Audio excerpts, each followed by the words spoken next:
اللہ کے رسول فرما رہے ہیں کہ جب بے نمازی میدان محشر میں آئے گا تو کیا ہوگا؟ اللہ اکبر، اللہ اس سے سختی سے حساب لے گا۔ اللہ نرمی سے لے تو بھی ہم حساب نہیں دے سکتے، سختی سے لے گا تو کیا جواب دیں گے؟ کہاں سے لائیں گے وہ طاقت اپنے منہ میں کہ زنا کے بارے میں اللہ کو بتائیں گے، اللہ اکبر، چوریوں کے بارے میں اللہ کو بتائیں گے، غیبتوں کے بارے میں اللہ کو بتائیں گے، عورتوں پہ پاپ کی نظریں کرتے تھے یہ اللہ کو بتائیں گے، جوا کھیلتے تھے اللہ کو یہ بتائیں گے، سٹے کے دھندے کرتے تھے اللہ کو یہ بتائیں گے، اللہ اکبر، اللہ، کوئی اپنی ماں پہ ظلم کرتا تھا اللہ کو یہ بتائیں گے، زکاتیں ہڑپ کر جاتے تھے اللہ کو یہ بتائیں گے، اللہ اکبر، اپنی تنہائیوں میں زنا کی گندی فلمیں دیکھتے تھے اللہ کو یہ بتائیں گے۔ کیا جواب دو کہ اللہ کے بندو اللہ کی بارگاہ میں؟ آقا فرماتے نماز چھوڑنے کی سزا یہ ہے کہ اللہ تم سے سختی سے حساب لے گا۔ کاش صرف 10 منٹ کا ٹائم نکال لیا ہوتا، 10 منٹ کا وقت نکال لیا ہوتا، کتنی بڑی بڑی مصیبتوں سے بچ جاتے، کتنی بڑی بڑی تکلیفوں سے بچ جاتے۔ اور اس کے بعد آقا فرماتے تیسری مصیبت میدان محشر میں یہ، اور یہاں 12 کا عدد پورا ہو جاتا ہے، 12 کا عدد مکمل ہوتا ہے۔ آقا ارشاد فرماتے ہیں بے نمازی کو اللہ جہنم میں داخل فرمائے گا۔ اللہ، بے نمازی کا ٹھکانہ جہنم ہوگا، اور جہنم کیا ہے؟ اللہ اکبر، اللہ کے رسول صلی اللہ علیہ وآلہ وسلم ارشاد فرماتے ہیں جہنم کے اندر اتنا شدید اور سخت ترین عذاب ہے نہ کسی آنکھ نے دیکھا نہ کسی کان نے سنا۔ آقا ارشاد فرماتے ہیں جہنم کا جو عذاب میں جانتا ہوں، آقا ارشاد فرماتے ہیں جہنم کا جو عذاب میں جانتا ہوں، اگر وہ تم کو پتا چل جائے تو تم ایسے پگھلنے لگو جیسے پانی کے اندر نمک پگھلنے لگتا ہے۔ آقا فرماتے ہیں اللہ کا عذاب جو میں جانتا ہوں اگر تم جانو تو تم اپنی بیویوں کے قریب نہ جاؤ، تم نکاح کرنا چھوڑ دو، تم اچھے کھانا کھانا چھوڑ دو، تم اچھے کپڑے پہننا چھوڑ دو، اور جنگلوں میں پاگلوں کی طرح بھٹکنے لگو۔ اللہ اکبر، وہ عذاب ہے۔ صرف جہنم کے عذاب کے بارے میں آقا نے فرمایا نا بے نمازی پر تیسری مصیبت یہ ہوگی میدان محشر میں اللہ اس کو جہنم میں ڈالے گا۔ سوچو، آقا فرماتے ہیں بخاری شریف کی حدیث کا مفہوم ہے کہ اللہ پاک جہنم میں سب سے ہلکا عذاب، اللہ جہنم میں سب سے ہلکا عذاب جس جہنمی کو دے گا وہ یہ کہ اس کے پیر کے اندر آگ کی جوتی پہنائی جائے گی۔ اللہ اکبر، جہنم میں سب سے ہلکا کم عذاب، بالکل پہلے درجے کا عذاب، یہ کم عذاب، سب سے ہلکا کم ترین عذاب کہ پیروں میں آگ کی جوتیاں پہنائی جائے گی۔ حدیث پاک کا مفہوم ہے جب اس جہنمی کو جس کو سب سے ہلکے عذاب کے طور پر اس کے پیر میں آگ کی جوتی پہنائی جائے گی تو اس کے سر میں اس کا بھیجا ایسے کھولنے لگے گا جیسے چولہے پہ رکھی ہوئی ہانڈی کے اندر پانی کھولتا ہے، اور پانی کھولتا ہے اور اس کا بھیجا کھول کے اس کے پیروں پہ گرے گا۔ یہ سب سے ہلکا عذاب۔ ایک حدیث پاک ہے جب جہنم کو بیل کے ناک کے ایک سوراخ کی طرح، بیل کے ناک کے ایک سوراخ کی طرح مشرق میں کھولا جائے گا تو مغرب میں جتنے لوگ کھڑے ہوں گے ان کی ناک سے بھیجا بہ کر کے گرے گا، بہ کر کے گرے گا۔ جس کو پورا جہنم میں ڈالا جائے کیا حال ہوگا میرے بھائیوں؟ صرف 10 منٹ، صرف 10 منٹ کیا ہوتا ہے؟ اگر مجھے یقین ہوتا نا کہ میں ایک ایک کے پیر پکڑوں گا تو وہ نمازی بن جائیں گے، میں کوئی مبالغہ نہیں کرتا، میں تمہارے پیر پکڑ کے کہتا نمازی بن جاؤ، کیونکہ دنیا اور آخرت کی ساری مصیبتیں نماز چھوڑنے کی وجہ سے، گناہ پر دلیری نماز چھوڑنے کی وجہ سے۔ مسجدوں کو آباد کرو، بچے کو نمازی بنا دو، گھر میں نماز کا ماحول بناؤ۔ سالن میں نمک زیادہ ہونے پہ بیوی کو مارا ہے، کبھی نماز کے لیے ناراض بھی ہوئے بیوی سے؟ بچہ اسکول نہیں گیا تو اس کو مارتے ہو، بچہ نماز نہیں گیا تو کبھی اس کو مارا ہے؟ نماز کو اہمیت دو، اور اگر سن لو نماز نہیں پڑھو گے تو پھر سن لو سیدنا فاروق اعظم کو جب زخمی کیا گیا شہید کرنے کے لیے، پورے بدن سے خون رس رہا تھا، آپ نماز کی تیاری کر رہے تھے، لوگوں نے کہا امیر المومنین خون پورے بدن سے خون رس رہا ہے اور آپ ابھی بھی نماز کی تیاری کر رہے ہیں. تو فاروق اعظم نے فرمایا لوگوں میں نے اللہ کے رسول سے یہ فرماتے ہوئے سنا کہ جس کی نماز نہیں اس کا دین نہیں. سبحان اللہ سبحان اللہ. اللہ کے رسول علیہ السلام فاروق اعظم بیان کریں جس کی نماز نہیں اس کا دین نہیں.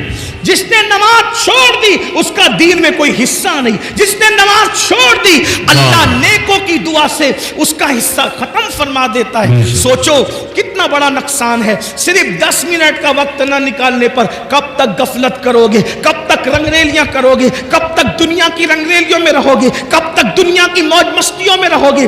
آخر موت ہے موت. ایک دن روح کا رشتہ جسم سے ٹوٹ جائے گا, ایک دن روح کا رشتہ جسم سے ختم ہو جائے گا اور یہ وجود بے جان ہو کر ایک دن قبر میں اکیلا پڑا رہے گا. مگر یاد رکھنا میرے بھائیوں کوئی کام نہیں آئے گا, نہ ماں نہ باپ نہ بیوی نہ بچے. عمل کرو عمل. اللہ کے رسول علیہ السلام نے اپنے خاندان کے لوگوں سے کہا تھا اے بنو ہاشم عمل کرنا عمل, اس لیے کہ جس کو نسب نے پیچھے کر دیا جس کو عمل نے پیچھے کر دیا اس کو نسب آگے نہیں کر سکتا. آقا نے فرمایا جس کو عمل نے پیچھے کر دیا اس کو نسب آگے نہیں کر سکتا. ایسا نہ ہو کہ لوگ عمل لائیں اور تم صرف نسب لے کر آؤ. اللہ اللہ. بنو ہاشم نے پھر حضور کی بات پر اتنا عمل کیا کہ ہر دور میں سب سے زیادہ اگر بعمل کوئی دیکھا گیا تو نبی کا گھرانہ دیکھا گیا. سیدہ فاطمہ الزہرا کو دیکھو, سیدہ فاطمہ الزہرا کو دیکھو, نبی کی سگی شہزادی ہے. لوگ سوتے ہیں, فاطمہ الزہرا ایک ایک سجدے میں پوری رات گزار دیتی ہے. پھر اس کے بعد آپ دیکھو اما عائشہ صدیقہ رسول اللہ کی پیاری زوجہ ہے.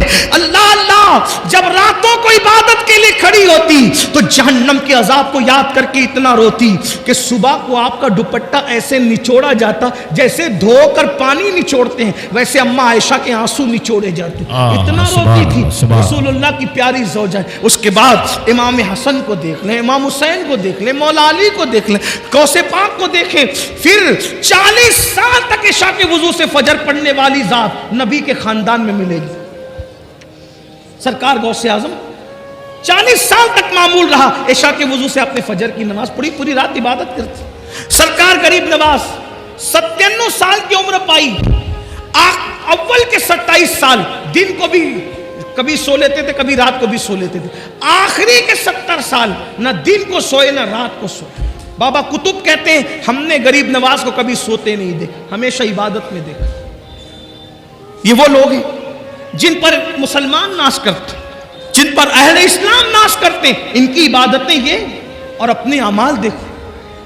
ہم گھمنڈ میں, ہم تکبر میں کہ ہم جنت میں جائیں گے. مجمع الزوائد کی روایت ہے اللہ کے رسول علیہ السلام نے فرمایا جو اپنے آپ کو قطعی اور یقینی جنتی کہے میں محمد اعلان کرتا ہوں کہ وہ جہنم میں جائے گا. سبحان اللہ صلی اللہ علیہ وسلم. نعرہ تکبیر, نعرہ رسالت.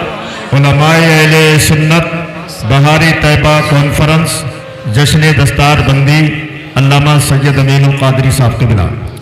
اللہ کے رسول صلی اللہ علیہ وآلہ وسلم نے فرمایا بے نمازی کو تیسری مصیبت میدان محشر میں آئے گی کہ اللہ اس کو جہنم میں ڈالے گا. اس کا ٹھکانہ جہنم ہوگا. نہیں برداشت کر سکتے جہنم کی آگ کو. جہنم کی جب آگ جلتی ہے نا, آگ جو جلتی ہے اس میں روشنی ہوتی. جہنم کی آگ میں روشنی بھی نہیں ہے, اندھیرا ہی اندھیرا ہے, تاریکی ہی تاریکی. اور اللہ کے رسول صلی اللہ علیہ وآلہ وسلم فرماتے دنیا کی آگ سے 70 درجہ زیادہ, 70 درجہ دنیا کی آگ سے 70 درجہ زیادہ جہنم کی آگ ہے. اور یہ جہنم کی آگ کیا ہے؟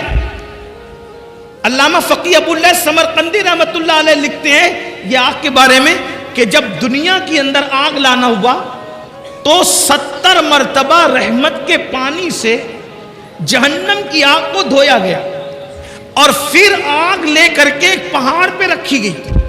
جب وہ آگ پہاڑ پہ رکھی گئی تو پہاڑ جل گیا اور وہ آگ جہاں سے آئی تھی جہنم سے واپس چلی گئی. وہ آ کر پہاڑ کو جلا کر واپس گئی, یہاں رہ نہیں گئی, آ کر پہاڑ کو جلا کے واپس گئی تو پھر پتھروں میں اور لکڑیوں میں آگ پیدا ہو گئی. آپ بتائیں 70 بار رحمت کے پانی سے دھل کر کسی پہاڑ پر پڑ جائے تو اس آگ کی حرارت اور تپش کا یہ عالم ہے، تو وہ جو جہنم کی ڈائریکٹ آگ اس دنیا کی آگ سے 69 درجہ زیادہ وہ آگ ہے. اور پھر وہاں کیا ہے؟ صرف آگ ہی نہیں ہے، بلکہ اللہ کے رسول علیہ السلام فرماتے ہیں وہاں جہنمیوں کا کھولتا کھولتا پیپ ہے جسے آب حمیم کہا جاتا ہے. جہنم کا کھولتا ہوا پیپ ہے، پیپ وہ جہنمیوں کو پلایا جائے گا، تھوڑ کھلایا جائے گا. اسی طریقے سے اللہ کے رسول صلی اللہ علیہ وآلہ وسلم ارشاد فرماتے ہیں جہنم میں کنواں ہے جس کو جب الحزن کہتے ہیں. یہ غم کا کنواں ہے، غم کا کنواں. اس کا حال یہ ہے، اللہ اکبر، اس کنویں کے اندر جو بچھو ہے، اللہ کے رسول علیہ السلام ارشاد فرماتے ہیں اس جب الحزن جہنم کے کنویں کے اندر جو بچھو ہے وہ بختی اونٹ کی طرح موٹے موٹے ہیں. اور وہ کس کے لیے؟ وہ بے نمازی کو ڈسنے کے لیے. صرف 10 منٹ کا ٹائم. آخری بات سمیٹ، میں اتنی لمبی تقریر نہیں کرتا، لیکن قاری یامین صاحب آ کر کے ہر 5 منٹ پہ بڑھاتے جا رہے ہیں تقریر کو. اس کی وجہ میں بتا دوں کہ قبلہ امیر سنی دعوت اسلامی آنے میں کچھ لیٹ ہو گئے، لیکن وہ اب امروہہ آ چکے ہیں. بس وہ جیسے ہی آئیں گے میری بات مکمل. آخری بات سن لیں، آخری بات.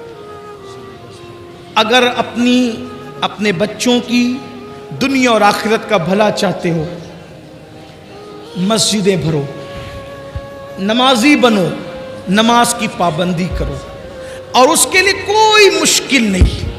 توجہ آپ کی، کوئی مشکل نہیں. آپ تہیا کر لو، طے کر لو، آپ تہیا کر لو، طے کر لو میں نے نمازی بننا ہے. آپ جب دل میں پکا ارادہ کر لو گے کہ میں نے نمازی بننا ہے، ایک وقت تو تم پکا ارادہ کرو. اللہ پاک اپنے بندوں کے ساتھ گمان کے ساتھ فیصلہ فرماتا ہے. بندہ جیسا گمان کرتا ہے اللہ اس کے مطابق فیصلہ فرماتا ہے. اگر میرا اللہ چاہے تو بشر حافی کو بغداد کے شراب خانے سے اٹھا کر کے مسجد کی کبوتری بنا دیتا ہے، کعبے کا مجاور بنا دیتا ہے. اس لیے بندہ کوشش کرے. اللہ ارشاد فرماتا ہے والذین جاہدوا فینا لنہدینہم سبلنا، جو ہماری راہ میں کوشش کرتے ہیں ہم ان کے لیے راستے پیدا کر دیتے ہیں. دل میں پکا ارادہ کرو. بچوں کو نماز کی اہمیت سمجھاؤ، بچیوں کو نماز کی اہمیت سمجھاؤ. نماز سے بڑا تعویذ کوئی نہیں، نماز سے بڑا کامیابی کا تمغہ کوئی نہیں. اللہ اکبر. نماز سے بڑھ کر کے اللہ تک پہنچنے کا عمل کے معاملے میں وسیلہ اور ذریعہ کوئی نہیں. اس لیے نماز کی طرف آؤ. 5 وقت مؤذن صدا دیتا ہے، مؤذن کی صدا پر لبیک کہو. اپنے آپ کو بدلو، اپنے آپ کو تبدیل کرو. نماز پڑھنے سے اتنی مصیبتوں سے بچو گے. اور سب سے بڑی بات، انشاءاللہ جب نمازی بن جاؤ گے تو دل کے اندر گناہ کی نفرت پیدا ہوگی. دل کے اندر گناہ کی نفرت پیدا ہوگی. گناہ کے ماحول سے نکلو گے، نیکیوں کے ماحول کی طرف آؤ گے. انشاءاللہ یہاں بھی کامیابی ہوگی، وہاں بھی کامیابی ہوگی. ہر باپ چاہتا ہے میرا بچہ سدھر جائے. اللہ کے رسول علیہ السلام کے ظاہری دور میں ایک جوان کی شکایت لوگوں نے کی، یا رسول اللہ یہ جو جوان ہے نا میرے آقا، گناہ کرتا ہے، برائی کرتا ہے، ناجائز و حرام کام کرتا ہے. اللہ کے رسول نے فرمایا کیا یہ نماز بھی پڑھتا ہے؟ کیا یہ نماز بھی پڑھتا ہے؟ صحابہ نے عرض کی ہاں آقا وہ نماز بھی پڑھتا ہے. سرکار نے ارشاد فرمایا صلی اللہ علیہ وآلہ وسلم اگر یہ نماز پڑھتا ہے تو انشاءاللہ ایک دن اس کی نماز اس کو گناہ سے روک لے گی. چند دن بھی نہ گزرے تھے کہ وہ بندہ نماز کی برکت سے گناہ سے رک گیا. فاروق اعظم کے دور کا واقعہ ہے. ایک نوجوان ایک لڑکی پر فریبتہ ہو گیا. ایک نوجوان ایک لڑکی پر عاشق ہو گیا. اس لڑکی سے آنکھیں چار ہوئی. اس نے اس لڑکی سے کہا اے لڑکی میں تجھ سے محبت کرتا ہوں، تجھ سے پیار کرتا ہوں، کیا تو میرے ساتھ شادی کرے گی؟ اس لڑکی نے کہا کیوں نہیں، بالکل کریں گے. آپ ہم سے محبت کرتے ہیں، ہم آپ کے ساتھ شادی کرنے کے لیے تیار ہے، لیکن ایک شرط ہے. لڑکے نے کہا کیا شرط ہے؟ لڑکی نے کہا امیر المومنین سیدنا فاروق اعظم کی اقتداء میں 40 40 دن تک کے تمہیں نماز با جماعت ادا کرنا ہے.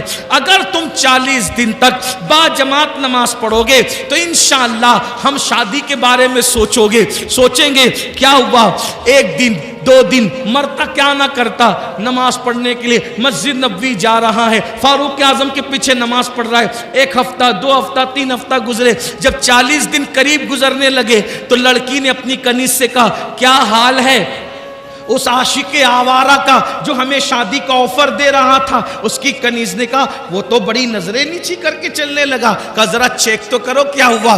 جب اس لڑکی کی کنیز اس لڑکے کے پاس گئی, کہا آپ نے تو میری مالکہ سے شادی کا آفر کیا تھا اور اس نے 40 دن تک نماز کا لیے کہا تھا, بتائیں کیا خیال ہے. تو اس نوجوان نے کہا اب ہم شادی کے بارے میں سوچتے ہی نہیں ہیں, اس لیے کہ جب تک دل میں یار نہیں بسا تھا دل ادھر ادھر آوارگی کرتا تھا. یار کا پیار دل میں بس گیا ہے, اب کسی کی گنجائش ہی باقی نہیں رہ گئی ہے. تو یہ نماز کی برکت ہے. قرآن کہتا ہے ان الصلاۃ تنہا عن الفحشاء والمنکر, بے شک نماز ہر برائی سے ہر بے حیائی سے روک لیتی ہے. اپنے بچوں کو سدھارنے والوں, بچے تعویذ سے نہیں سدھریں گے. اپنے بچوں کو سدھارنے والوں, بچے مار پیٹ سے نہیں سدھریں گے. اپنے بچوں کو سدھارنے کا خواب دیکھنے والوں, گالی گلوچ سے بچے نہیں سدھریں گے. قرآن نے کتنا خوبصورت قانون